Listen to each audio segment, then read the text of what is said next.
Hello everyone, this is Lamin Sane of Code Logical, and in today's video we're going to have a look at nested routes. So up until now we've just been dealing with one level of routes, but in today's video we'll be seeing how we can put routes inside another route. So before we start digging in deep, I just want to make one clear distinction. So up until now we've been doing something like route, this dot route inside here, and let's say we have articles in there.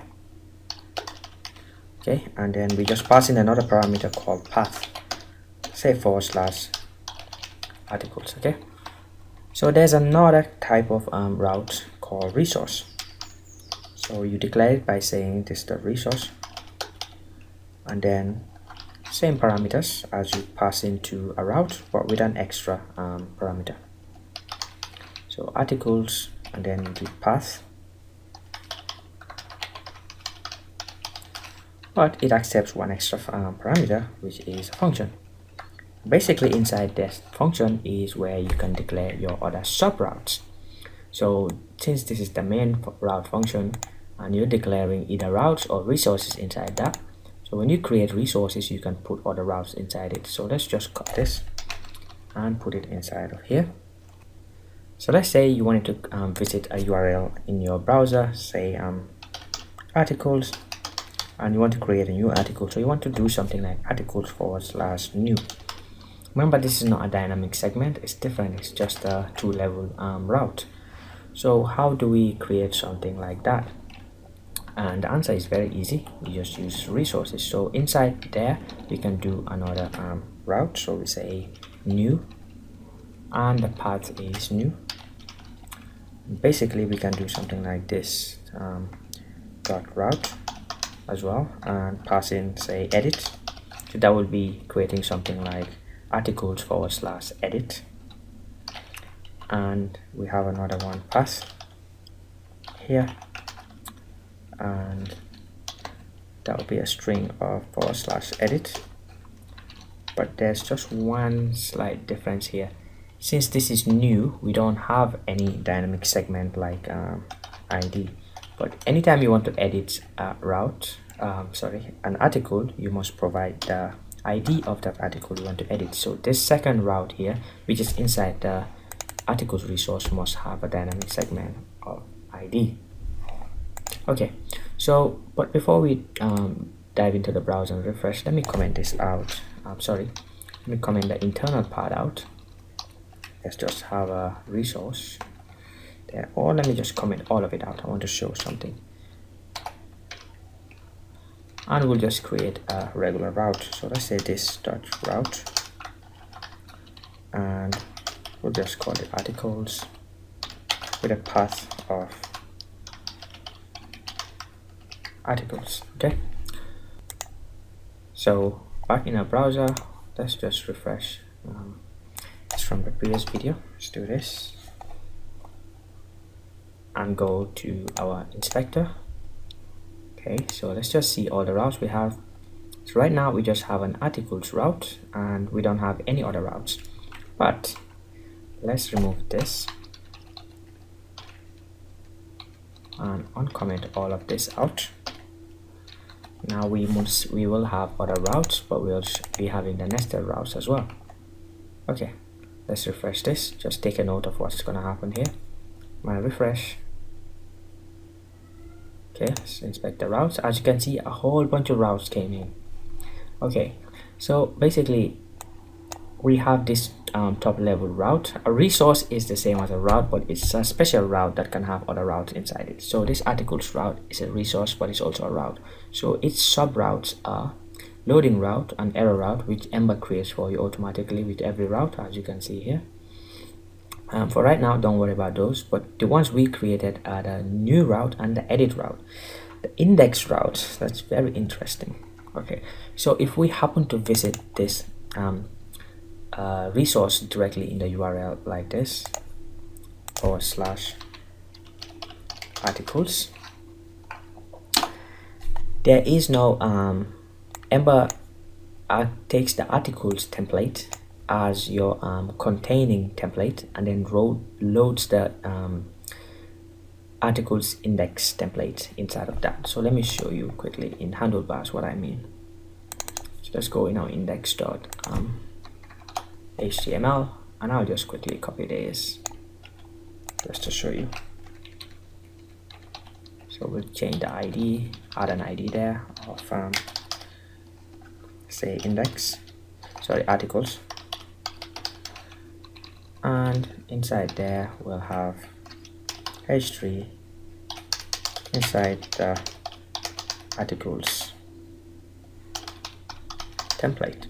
Okay, so let's have another okay, actually let's load this in the browser. Just want to show something. We refresh this, as you can see inside the articles template.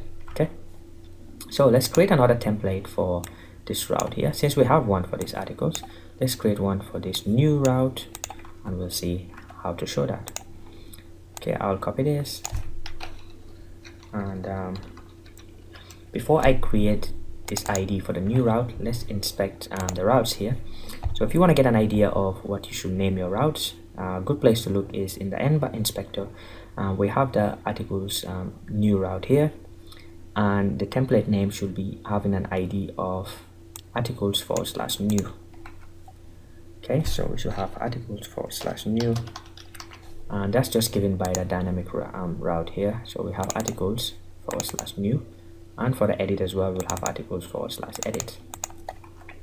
Okay, so now let's refresh this.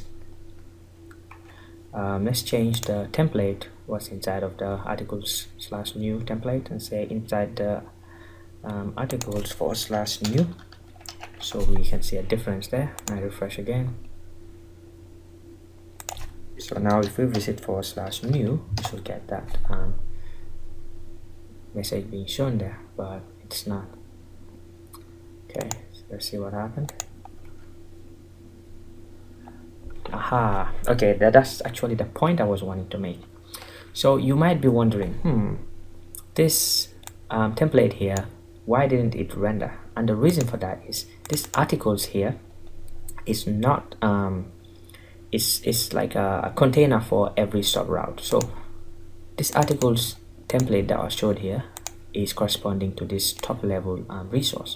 So Ember automatically creates for you created for us index inside of that articles template. Okay, so if we want to show any of these routes here, we must create something. Either we don't create this template at all. Let me just remove this, and now when I refresh this, we should see inside the articles/new template. That's because Ember created this template for us, like we did here. But what we didn't add there was the outlet. So, okay, so this outlet here will render any sub template like articles/new, but if we remove it, it will not render those sub templates. Just likewise, this outlet here inside the application template renders any sub template, which is the articles, and this articles also, since it's a resource, we'll have to put the outlet inside there so it can render any sub template.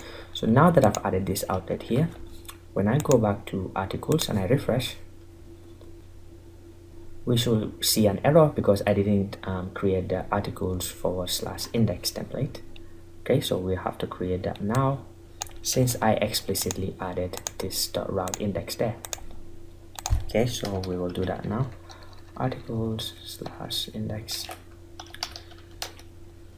So we'll say inside the articles/index template, and when I refresh now, we should see that template being rendered. Okay, we still have an error. Let's see what that is.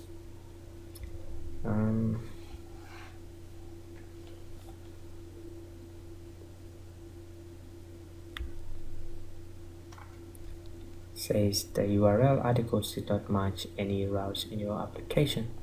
Okay, that's because we are missing this index here. Okay guys, so it says inside the articles/index template.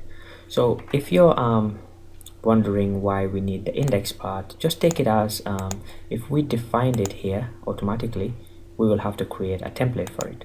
But if we remove it, we don't have to create a template for it. Okay, so think of a resource as a containing route for other routes, and think of the template for the resource as a containing template for the other sub routes inside that resource. Just like the application template is also a containing template for any sub templates. Okay, so I hope that is clear, guys. I know this was slightly more complicated than a lot of stuff we've done before, but as usual, just drop me a line on the comments below, and I shall be glad to clear up anything. So thanks for watching once more. I will see you soon in another video. Cheers. Bye bye.